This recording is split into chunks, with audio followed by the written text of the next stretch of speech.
بسم اللہ الرحمن الرحیم۔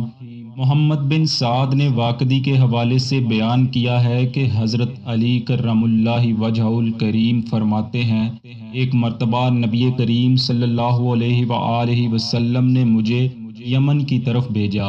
ایک دن میں وہاں لوگوں سے خطاب کر رہا تھا کہ مجمع میں سے اہل یہود کا ایک عالم کھڑا ہوا۔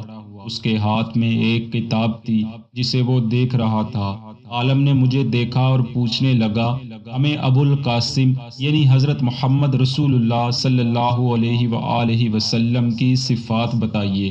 حضرت علی کرم اللہ وجہہ الکریم فرماتے ہیں، میں نے اس سے کہا، رسول اللہ صلی اللہ علیہ وآلہ وسلم نہ چھوٹے تھے اور نہ بہت لمبے، نہ بہت زیادہ گھنگریالے بالوں والے تھے اور نہ ہی سیدھے بالوں والے تھے۔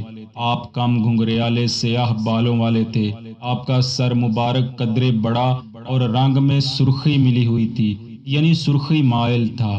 آپ کے جوڑوں کی ہڈیاں بڑی تھیں اور آپ کے پاؤں اور ہتھیلیاں موٹی تھیں، اور سینے کے بیچ سے پیٹ تک کے بال لمبے تھے۔ فرمایا، ہلکے لمبی اور گھنی تھیں اور دونوں ابرو ملے ہوئے تھے، روشن جبیں تھے اور دونوں مبارک کندھوں کے درمیان فاصلہ تھا۔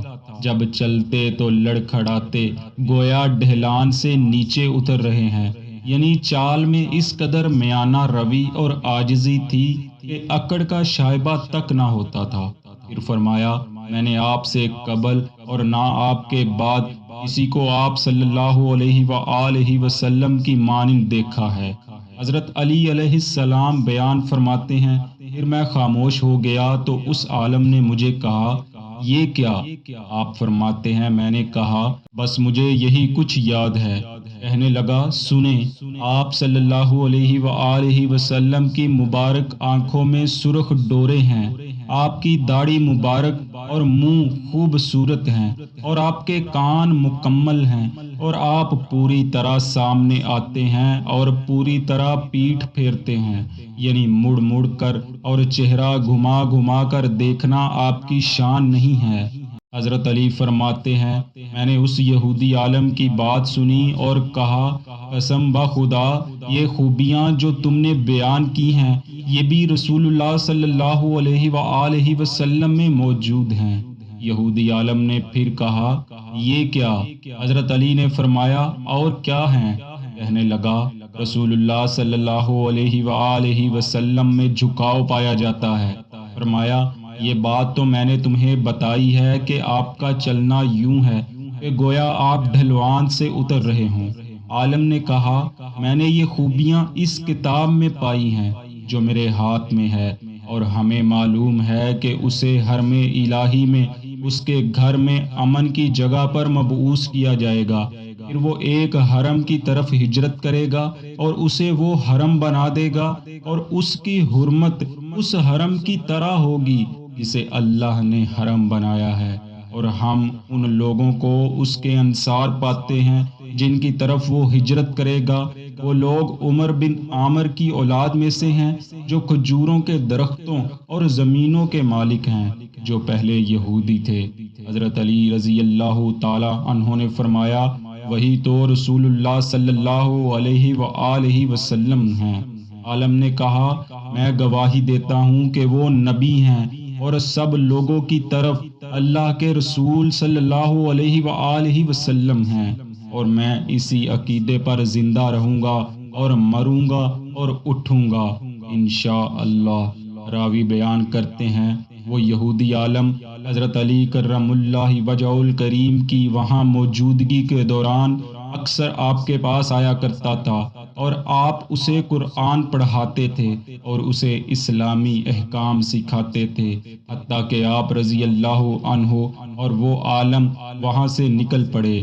منقول ہے کہ وہ عالم امیر المؤمنین حضرت ابو بکر صدیق رضی اللہ عنہ کے زمانہ خلافت میں فوت ہوا، اور وہ رسول اللہ صلی اللہ علیہ وآلہ وسلم پر ایمان لاتا تھا اور آپ کی تصدیق کرتا تھا۔